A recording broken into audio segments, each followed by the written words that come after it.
But let's talk about another aspect of fiscal policy that happened when you were in Washington, and that's the Bush tax cuts. Now, a big issue, whether or not to allow them to be extended for 10 years. That would cost $2.9 trillion, according to all the budget counters. How do you pay for that if you want to extend all the Bush tax cuts?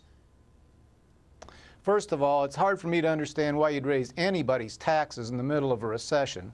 And secondly, I think it misses the big point. You don't know that revenue will show up. In fact, there's a good chance it won't. You don't agree with Republican leaders who say tax cuts pay for themselves? They do not. Leader Boehner, he puts it right to you. The only way we're going to get our economy going again and solve our budget problems is to get the economy moving, get more people back to work where they can care for their own families, and begin to expand the tax rules. But Leader Boehner, I'm sorry, you're not being problem. responsive to a specific point, which is how can you be for cutting the deficit and also cutting taxes as well when they're not paid for?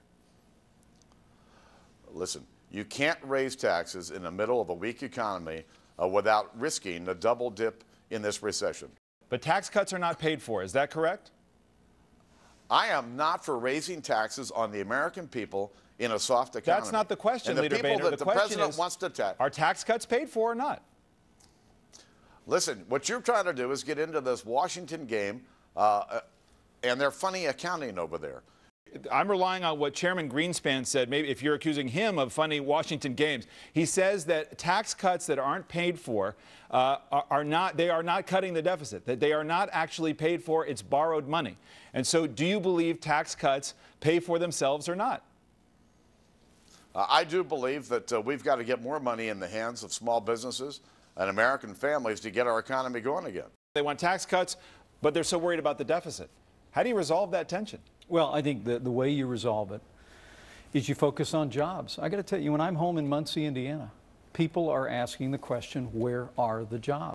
You're asking Americans to believe that Republicans will have spending discipline when you're saying extend the tax cuts that aren't paid for and cut the deficit. How is that a consistent, credible message? Well, I understand the credibility problem, David.